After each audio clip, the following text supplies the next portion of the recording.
watching the first great fight of 2019, 12th and final round. They give each other a hug, and they know they're fighting one more. Respect there. Yep, you've got to. They have respect for each other. They've earned it. And this could decide it. We don't know. It's difficult to score these rounds. CompuBox has it extremely close. And while Rojas seems to have gotten the better of it at times, you could make a case for Zhu Shan winning many of these rounds. Shan in the red trunks from China. Rojas in the black and gold from Caguas, Puerto Rico. Both of them have been offensively matching each other's give and take, but I would love to have seen more head movement. So whenever it comes to like close fights like this, you do judge defense. Look at this. Nice right hand at the end of that combination by Shan. I mentioned at the very top that Shan commits to hard punching, but he does not move his head, and that could be the difference. Now, he blocks a lot of the shots, but he also eats shots, like right there from Rojas. Shan is having a good final round here, the championship rounds, and this is what he wants to do in a tight fight. Close out the show. It's retaliation. Both fighters actually are coming back. Do they have another gear for the final half of this round? I just don't know if it's physically possible. How much harder can you fight? It doesn't depend on physical anymore. It's all adrenaline now. You know it's a final round. You just lay it all on the line on adrenaline itself. I would not want to be a judge. And Ray, you're right. It has to be difficult. Yeah. You just judge each round at a time. You hand it in, and that's what it is. But there are a lot of close rounds here. Little combination there by Rojas. Shan with the answer immediately.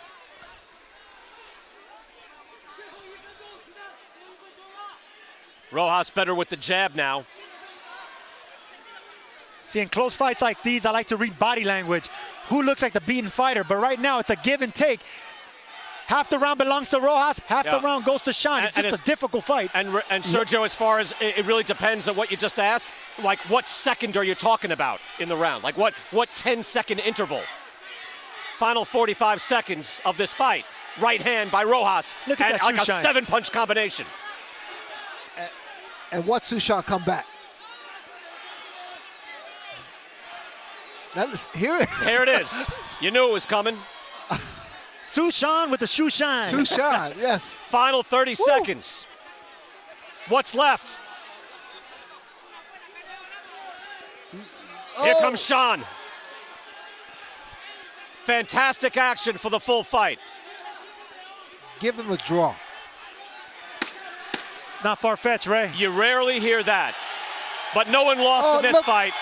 The crowd is cheering in the final seconds as they go out in style. Let's go, baby. All right? Back to the jab. Be patient. You're landing. There were definitely two halves to that round, Sergio. That was fascinating. Hooker needs to stay on the outside, use his advantages. That's exactly what his trainer, Vincent Parra, wants him to do. Fight behind the jab and the long right hand. Stay off the ropes. And Ramirez comes off a very tough fight as well. Very close decision, barely eked out a win, a majority decision win over Jose Zepeda.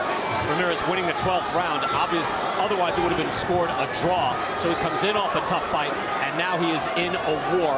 And he won that second round. Did he have that second round for you, Chris Max? I gave him that second round. And Maurice Hooker is fighting the fight that Jose Ramirez wants to fight. But you got to remember, against Alex Saucedo, Maurice Hooker went down in the early rounds as well, rallied to win by knockout. Maybe Hooker's going to have to do the same thing. Double up on the hooks by Jose Ramirez, and he is now fluid in his attack, throwing uppercuts and hooks at the same time in the same combinations. See, the punches landed. Wow, look at that, 34 to 32. Punches thrown, also very close. Close fight. I love this. Look at that. Ramirez trying to get an angle on the taller Hooker now. Jabbing and getting an angle, getting on the side. And Sergio, Hooker looked poised for the first half of that round. He looked calm, picking his spots, and then he allowed himself, or maybe Ramirez just forced the issue by pinning him up on the ropes. I just don't get why Hooker gave him that. He should have got off the ropes and fought this fight right in the middle of the ring. But right now, I love the way that Ramirez is fluidly moving with his upper lower body, getting the angles. Hook to the body by Ramirez. Ramirez is relentless. He is a hard-working fighter.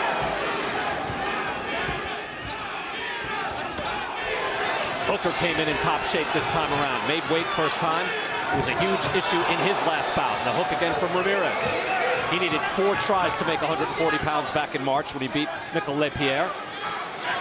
And he looked drained and flat, but he willed himself to a good work rate and a wide win on points. There's great body work being done by Jose Ramirez these first few rounds. Putting in the work rate as well. Hooker chopping right hand. That is always going to be dangerous. That was a good body shot there by Hooker as well. Caught Ramirez's attention going back. He threw a right hand and landed it as well to the body. I think he hurt Ramirez with those 2 shots.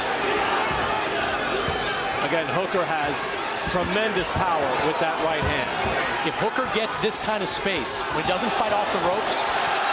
Oh, look at Ramirez. Right hand and then hooks to the body. There are a lot of shifts already in this fight. We're only in round 3. Right hand by Hooker. Normally body punchers don't like getting hit to the body. Chavez was a devastating body puncher, but when Pernell Whitaker fought him, he went downstairs, and that's what made Pernell have success with the big champion. And Hooker threw another hook there that got Ramirez's attention and rattled him just a bit, landing flush with the right hand. Another hard, fascinating round as they go toe-to-toe. Tremendous round 3, and they're still fighting. Well, we don't know what we're going to get here. I must be honest, the way this fight started out, I thought there's no way we're going to hear the bell for the 12th round, but here we go. It's a testament to just how tough and how well-conditioned and how hungry these two are that they want this. All that's on the line is a possible shot at a WBA belt somewhere down the road. This isn't even the final eliminator. But they both wanted it. There was a lot of bad blood between them. And it's getting settled this in the right way. And it's been a really good fight. For me, the longer it's gone on, the better Ritson has looked. And I think, for me, Davis needs to put Ritson on the floor here. And these fans have really been behind Ritson here. They really have. Yeah. Fantastic support. And I think he's learned a lot from that Patera experience when he did let it all go to his head. It all got on top of him too much. The focus has been much, much better from him. Not just tonight, but in the build-up to this one. Beautiful, straight, thumping right hand there. Davis soaks it up and then comes back, looking to try and land something of his own. And now he's got Ritson where he wants him. And Ritson's just got to weather this little storm here now. Did the right thing there, tying him up. Davis's response to getting tagged is come back. Yeah, come back with, it has been that from the start. Every time. There's been no going into his shell. It's fire with Robbie Davis. He's just never maintained that phenomenal pressure that he did from round 1 till 5 or 6. Right there, that's where he's been best. He was brilliant up close. Lovely body shot there, and then Ritson going to work as well as Davis is coming in, hanging it all out there. He's getting through here, Ritson. He gave Ritson no chance. Again, Davis is coming back. It's unbelievable stuff. Unbelievable. Well, they might not have had much respect for each other before the fight. They'll have a ton afterwards. Oh, there's a short body shot went in there. We're inside Davis the last landed minute. a tough body shot on Ritson neck. Yeah. A straight right to the body, it hurt. Now you get the feeling Ritson's hanging on here. I don't know if the fans seen that, but it was a bad one. It went right under the rib. He's really feeling it here, Ritson. Yeah. Davis is going for broke. It's a huge body shot. I don't know who spotted it or who knows that it happened. I think they've all heard, they've all seen it. They're aware that their man's struggling. Ritson tagged again. Still swinging. This fight finishing as it started. An absolute humdinger. Still half a minute to go. 20 seconds to go. Don't even know how long there is. It's that exciting. Look at this. Tremendous stuff. Unbelievable. Wow. And many Barrera Morales here in this round. Incredible stuff. Ebb and flow, back and forth. Both guys showing unbelievable stuff. Stand up and give them both a round of applause. Bad blood, there's none there now. Yeah, that was lovely. Very nice to see. Of course, there were those saying it would be over in a couple. We, of course, didn't think it would be. But deep down, you just know that when you have two guys that can switch the lights out at any stage. You really wouldn't be surprised if we'd been having the kettle on over 20 minutes ago now, but we're still here. Championship rounds. Right. Inoue, Danair is hurt here. He's dealing with it well, but Inoue will sense the shots landing cleanly because Danair not taking his feet back with him. This is superb stuff from Inoue. What variation. Head, body, these right hands, he cannot miss at the minute. Worrying times for Danair. Lovely work from Inoue. This is class. This really is good stuff. Danair desperately trying to get back on that jab, establish the range, push Inoue backwards, just give himself a breather by whatever means necessary. He's yet to hold, though. Just pops that right hand from southpaw momentarily. Can box southpaw, doesn't do so very often. Listen to the home crowd now, really get behind him. It's a lovely left to the body. He's hurt. Lovely shot. He's hurting. I don't know what the ref's doing. Oh, he's counting now. That was a lovely left to the body, Chris. Well, he's down for only the third time in his career. It was respectful from Inoue, who let him walk away. 1 minute 35. Has he made the count? He's up. And the referee says box on. Is the end nigh here? Danair digging deep. He's really hurt, Tries Chris. to hang on. Inoue opening up for the finish. He's working upstairs. Is he looking for one more? Big left to the body. It's a long, long time to survive in there for the old champion, who's acquitted himself so brilliantly over the last 11 rounds. But is this the end? Check left hook now. He's hurt Inoue. And Danair just stops the momentum in its tracks as we knew he could. Reads the left hook. He's still feeling that body shot, Danair. Struggling to move, get out of the way of the shots from Inoue. Well, the left hand that's got him out of jail so many times in his career just halted momentum for a moment, but as Inoue regathered himself for one final onslaught. 38 seconds.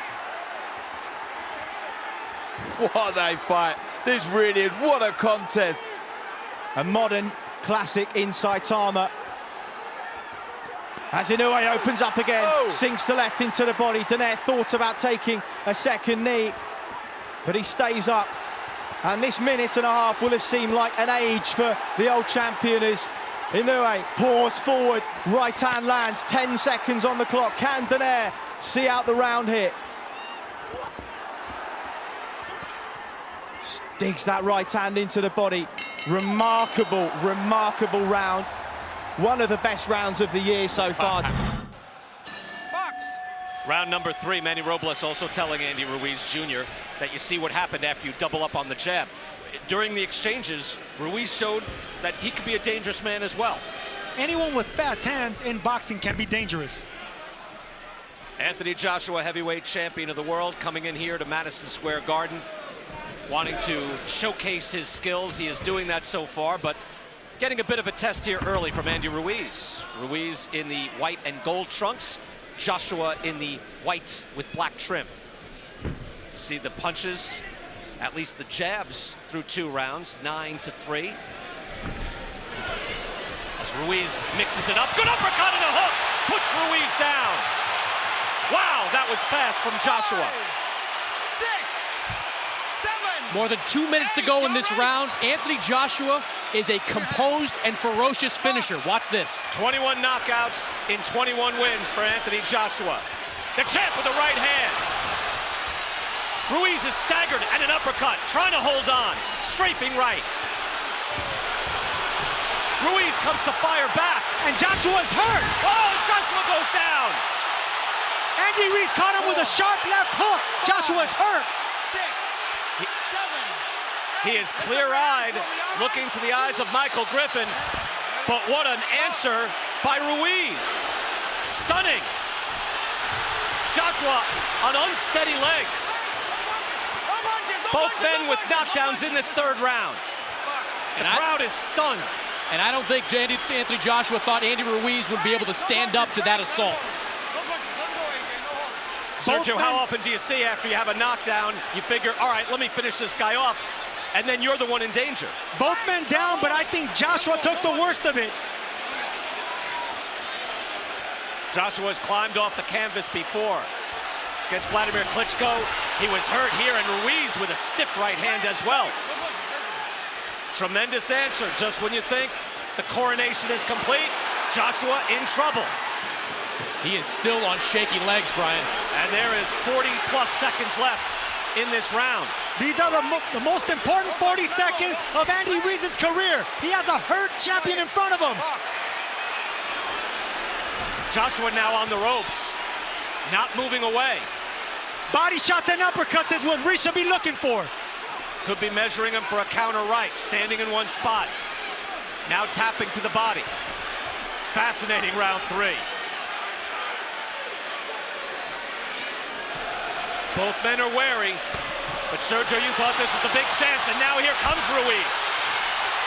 Has Joshua hurt in the corner? Joshua is hurt, he's staggered, and he goes down again. That's a knockdown. Joshua's been down twice. 5, 6, 7, 8. That was close. Griffin getting to 8. Can he step to Michael Griffin? Griffin asked him to walk to me, and he didn't. But the bell rings. And the bell saves Anthony Joshua.